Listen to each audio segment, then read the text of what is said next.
அன்பார்ந்த வாக்காளர்கள் அனைவருக்கும் விடுதலை சிறுத்தைகள் கட்சியின் சார்பில் தேர்தல் குறித்து மிக முக்கியமான சில தகவல்கள். நம்முடைய தமிழகத்தின் எதிர்க்கட்சி தலைவராக பவனி வந்து கொண்டிருக்கின்ற எடப்பாடி பழனிசாமி அவர்கள் இன்று, அதாவது 17/4/2026 வெள்ளிக்கிழமை, சேலம் மாவட்டம் சங்ககிரி அதை சுற்றியுள்ள பகுதிகளில் தேர்தல் பிரச்சாரத்தில் ஈடுபட்டிருக்கிறார். வாய்க்கு வந்த அல்லது அந்த தேர்தல் நேரத்தில் அந்த பயணத்தில் உதிக்கின்ற சிந்தனைகளை எல்லாம்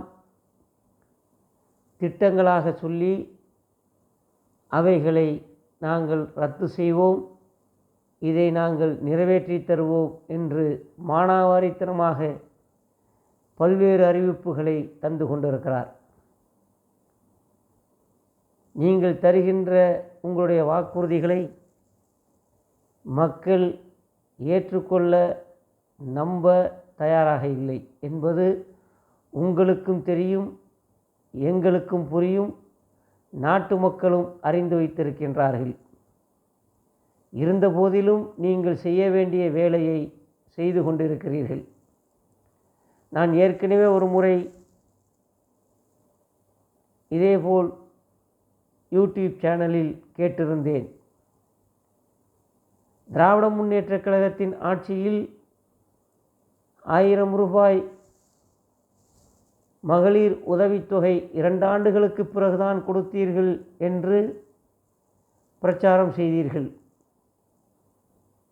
2 ஆண்டுகளுக்கு பிறகு கொடுத்தாலும் தொடர்ந்து கொடுக்கப்பட்டது, இனியும் கொடுக்கப்படும். நாளைய தினம் திராவிட முன்னேற்றக் கழகத்தினுடைய அரசு, இந்தியா கூட்டணி அரசு, விடுதலை சிறுத்தைகள் கட்சி அங்கம் வகிக்கின்ற அரசு பொறுப்பேற்றவுடன் 1000 ரூபாய் உரிமைத்தொகை என்பது பெண்களுக்கு இனி 2000 ரூபாய் என உயர்த்தி வழங்கப்படுகிறது.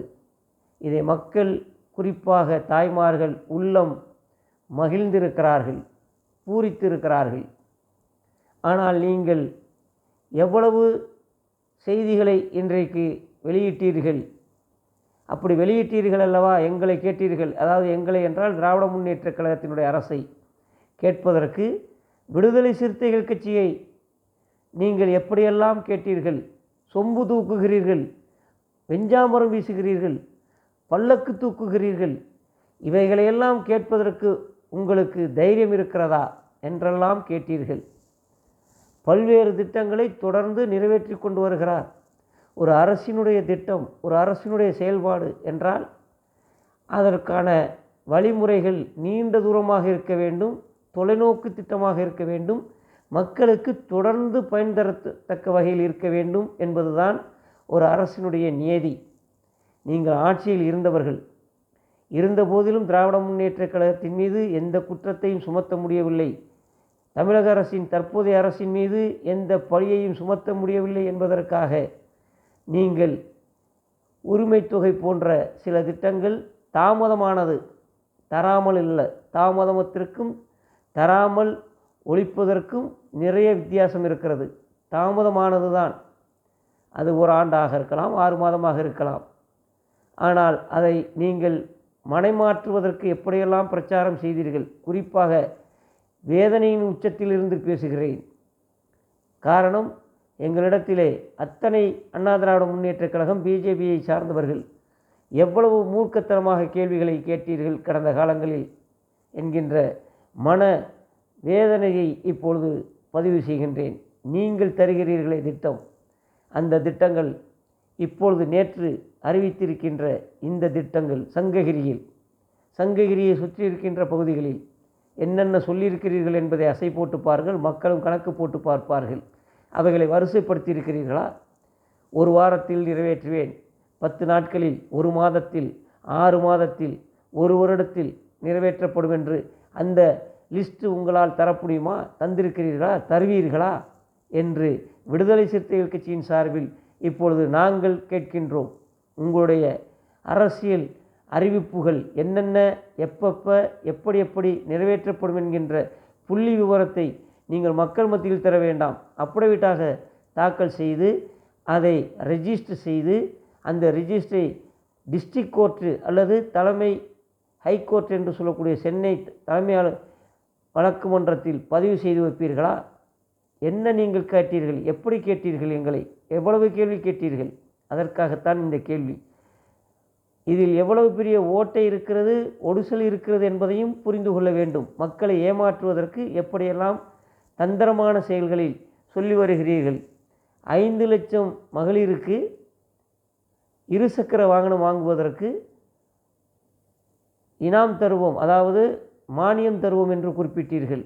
5 லட்சம் பேர். தமிழகத்தில் எத்தனை கோடி மக்கள் இருக்கிறார்கள் என்று புரியும் அல்லவா? 5 லட்சம் பேர் என்று குறிப்பிடுகிறீர்கள் என்றால் நீங்கள் அனைத்து இந்திய அண்ணா திராவிட முன்னேற்ற கழகத்தில் முழுமையான பெண்களுக்கு அல்ல, முழுமையான மகளிருக்கு அல்ல, அதிலும் தேர்ந்தெடுக்கப்பட்ட சிலருக்குத்தான் நீங்கள் அந்த மானியத் தொகையை கொடுக்க விரும்புகிறீர்கள் என்பதுதான் இதனுடைய பொருள். அனைத்து இந்திய அண்ணா திராவிட முன்னேற்ற கழகத்தில் பயணிக்கின்றவர்கள், குறிப்பாக மகளிர் அணியினர் இதை புரிந்து கொள்ளுங்கள். உங்கள் பொதுச் செயலாளர் எடப்பாடி அவர்கள் தேர்தல் அறிக்கையில் 5 லட்சம் மகளிருக்கு என்று குறிப்பிடுகிறார். நீங்கள் அதிமுகவில் இருப்பது 5 லட்சம் மகளிர் தானா? அவர் தேர்தல் அறிக்கையில் நாட்டு மக்களுக்கு, மாநில மக்களுக்கு என்று குறிப்பிடுகிறார். நான் அதற்குள் வரவில்லை.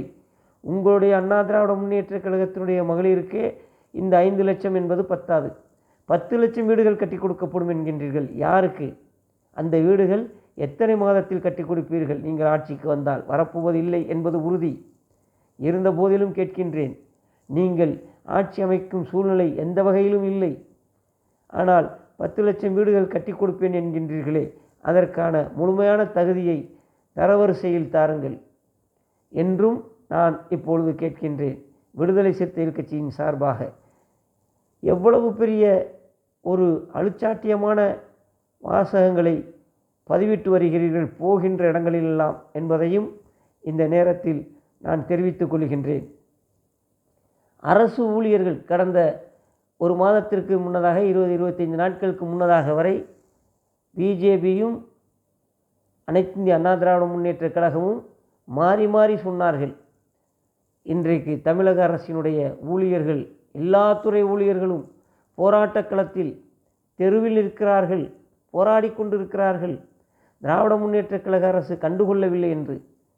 இது திராவிட முன்னேற்ற கழகத்திற்கு மாத்திரமல்ல, நீங்கள் கடந்த காலங்களில் ஆட்சி நடத்தியிருக்கிறீர்கள். அதற்கு முன்னதாக திராவிட முன்னேற்ற கழகம் ஆட்சி நடத்தியிருக்கிறது. இந்தியா சுதந்திரம் பெற்றதற்கு பிறகு முதல் அரசாக காங்கிரஸ் அரசு தமிழகத்தில், நான் தமிழகத்திற்கு சொல்லுகின்றேன், தமிழகத்தில் ஆட்சி நடத்தியிருக்கிறது. எந்த அரசு அமைந்தாலும் 5 ஆண்டுகள் வருகின்ற நேரத்தில் ஒரு 4 அல்லது 4.5 ஆண்டுகளில் அரசு ஊழியர்கள் தங்களுடைய கோரிக்கைகளை, தங்களுடைய தேவைகளை அவர்கள் மனுவாக கொடுப்பார்கள், போராட்டமாக நடத்துவார்கள். அந்த போராட்டத்தின் மூலமாக 10 கோரிக்கைகளை வைப்பார்கள். அதில் 8 நிறைவேற்றப்படலாம், 6 நிறைவேற்றப்படலாம். அப்படி நிறைவேற்றப்படுவது அவர்களுக்கு முழுமையான சாதகமாக அமையும். இது அரசு நடத்துகின்ற அரசியல்வாதிகளுக்கு நன்றாகவே தெரியும். இதே நேரம் பாராளுமன்ற தேர்தல் வருகிறது என்று சொன்னால் மத்திய அரசு ஊழியர்கள் பல துறைகளிலும் போராடுவார்கள், வாதாடுவார்கள். அவர்களுடைய கோரிக்கையை மத்திய அரசின் கவனத்திற்கு கொண்டு செல்வார்கள். அதன் மூலமாக அவர்கள் 4-5 கோரிக்கைகளை பெறுவார்கள். கேட்பது 10ஆக இருக்கலாம், கொடுப்பது 4, 5, 6, 10.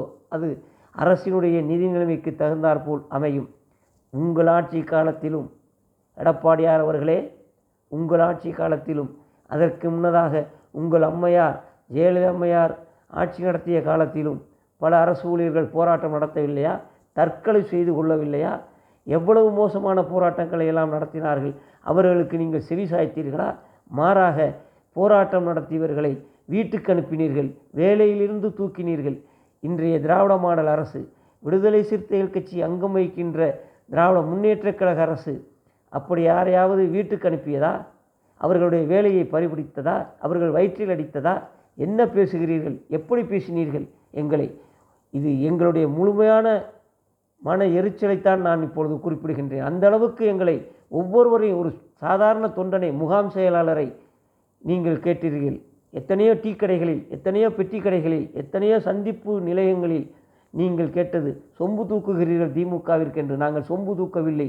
உறவுக்கு கை கொடுப்போம், உரிமைக்கு குரல் கொடுப்போம் என்று நம்முடைய டாக்டர் கலைஞர் அவர்கள் குறிப்பிட்டார்கள். அதை செயல்படுத்தி வருபவர்கள் விடுதலை சிறுத்தைகள்.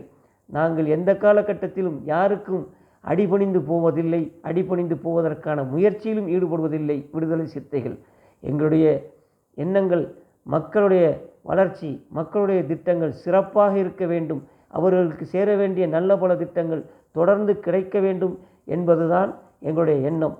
இன்றைக்கு உதாரணத்திற்கு சொல்லுகின்றேன். நான் புதுக்கோட்டை பகுதியில் 3-4 நாட்களாக அரசியல் பணி, தேர்தல் பணியில் ஈடுபட்டு, அதற்கு பிறகு நான் 2 நாள் பெரியகுளம் தொகுதியில் எங்கள் பொதுச் செயலாளர் அவர்கள் போட்டியிடுகின்ற பெரியகுளம் தொகுதியில் ஆற்றலரசு அவர்களுக்கு 2 நாள் வேலை செய்து, அந்த தேர்தல் களத்தையும் சந்தித்து, புதுக்கோட்டை தேர்தல் களத்தையும் சந்தித்து, இப்பொழுது கள்ளக்குறிச்சியில் எங்களுடைய வேட்பாளர், மரியாதைக்கும் பாசத்திற்கும் உரிய வழக்கறிஞர் முனைவர் மாலதி அவர்களுடைய வெற்றிக்கு இந்த பகுதியில் தேர்தல் பணியாற்றி கொண்டிருக்கின்ற இந்த நேரத்தில் குறிப்பிடுகின்றேன்.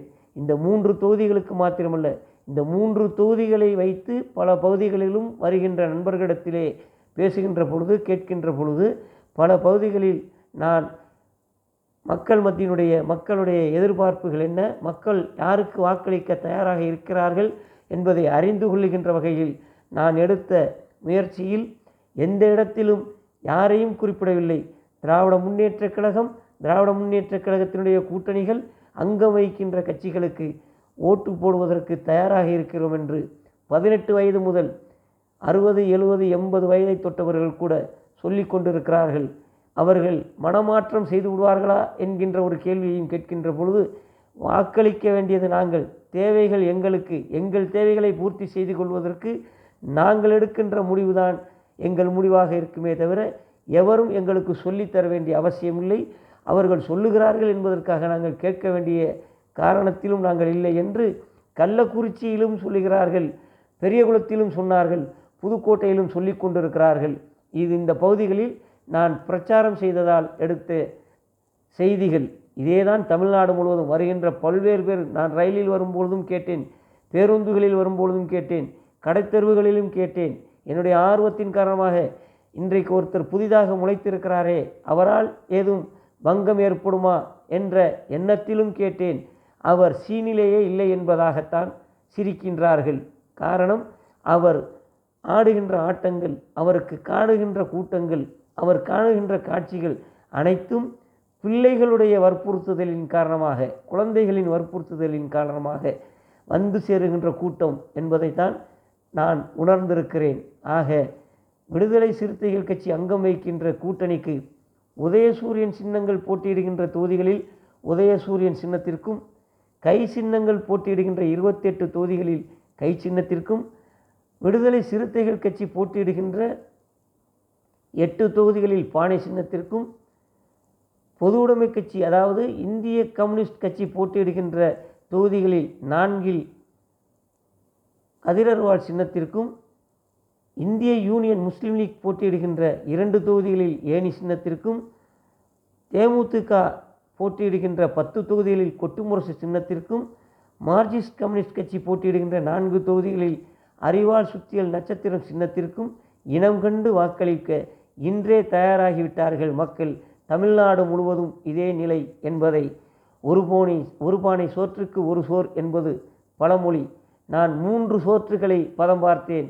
அந்த 3 சோற்றுகளின் மூலமாக 234 சோறுகளும் சரியாக வெந்திருக்கிறது, முறையாக வருகிறது, தரமாக இருக்கிறது என்பதை தரணிக்கு சொல்லி, அதே நேரத்தில் கடைசி நேரத்தில் யாரும் எந்த விதமான அறிவிப்புகளை தந்தாலும் அதில் ஏமாற வேண்டாம் என்று மக்களுக்கு எச்சரிக்கையும் தந்து, உங்களிடத்திலே பானை சின்னத்தின் உள்ளிட்ட அனைத்து சின்னங்களுக்கும், இந்தியா கூட்டணி சின்னங்களுக்கு, திராவிட முன்னேற்றக் கழகத்தில் அங்கம் வகிக்கின்ற கட்சிகளுக்கு வாக்கினை தாருங்கள் என அன்போடு கேட்பது விடுதலை சிறுத்தைகள் கட்சியின் புதுக்கோட்டை தொகுதி சட்டமன்ற துணை செயலாளர் மு க ஷாஜஹான். நன்றி, வணக்கம்.